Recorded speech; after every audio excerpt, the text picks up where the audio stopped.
this.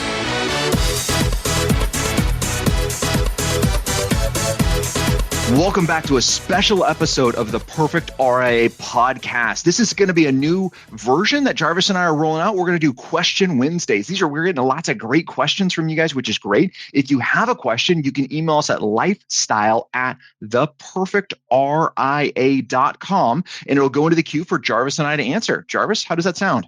Sounds perfect. Well, today's question comes from Derek, who's a member of our Backstage Pass, one of the many members. And Derek asks, or explains that he had a client that was the victim of identity theft, and he wants to know, how do I deliver massive value to a client after they've been victim of identity theft?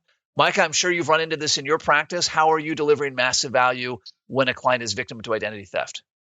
Absolutely. So one of the things we have to find out, we try to find out right away, if there's identity theft, is this just identity theft or is it financial theft, right? Meaning, did someone actually take money from them, or did you get a notification in the mail that your identity was stolen? Let's figure out, number one, what's happening. Then let's go through best practices. My biggest concern with clients is limiting access to bank accounts. If someone steals your credit card, it's an inconvenience. You're really not out of money, right? If somebody steals your identity and applies for a loan in your name, again, this is an inconvenience. We can generally get that appealed. But if somebody takes money out of your bank account, we got a problem, right? Getting that money back is very, very challenging. So that's one of the biggest things that we talk about with our clients being proactive, is saying we really want to limit who has access to your bank accounts and your investment accounts and where you share that information. If you have an ATM card, we like those as separate bank accounts, right? I don't like them linked to your primary account. These are all things that we go through in advance. Now, once it's happened, Jarvis, we need to hit the pause button and go through those same things all over again. It says, number one, what information did they get,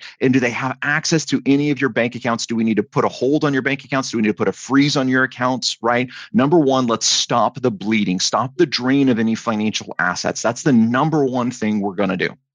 Yeah, I would say a quick number two after that would be to provide them with some peace of mind and assurances saying, great, I'm glad you contacted us. We will be your advocate throughout this.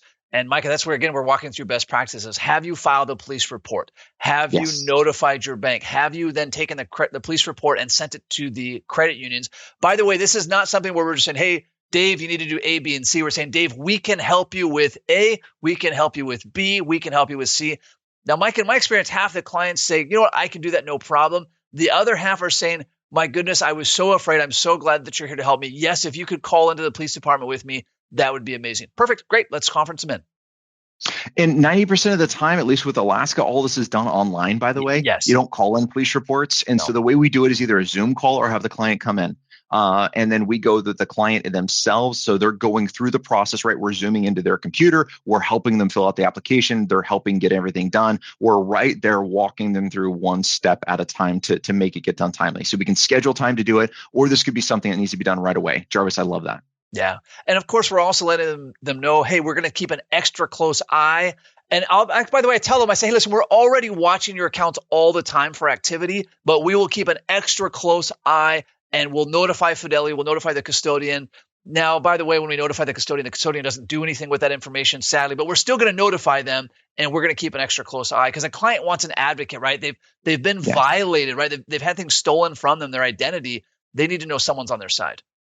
The other thing I want to do is reassure them, right, of what safeguards they have in place and say, great, these are the things that happened. Yes, we're your advocate. We're going to reassure you that these things, and guess what? These are probably, once we find out what it is, at least 99% of the time, they're fixable.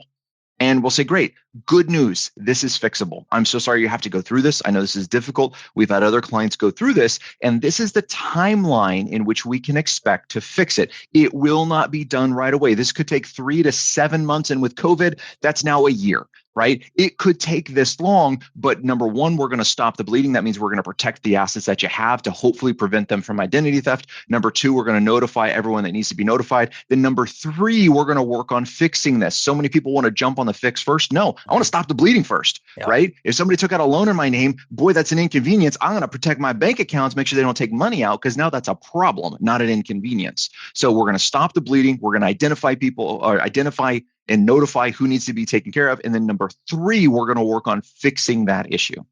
Mike, I want to pull out just one thing that you said in there, which is we've worked through this with other clients. right? Yes. So most people that have been victim of identity theft probably don't know anyone else that's been victim of identity theft. And so it's this huge, scary unknown. So when you can say, hey, we've had other clients be victim of identity theft and here's how we've helped them. Or if you're a newer advisor and have not yet had that joy, that was heavy sarcasm there.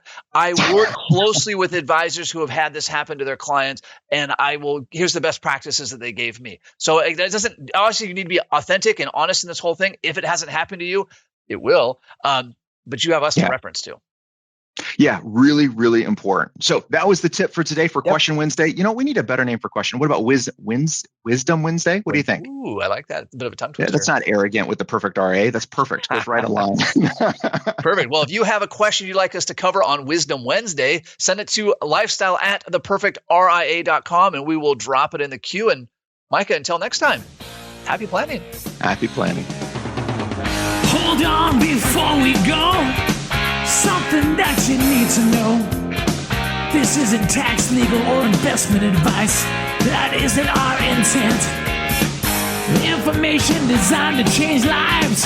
Financial planning can make you thrive. Start today, don't think twice. Be a better husband, father, mother, and wife. The perfect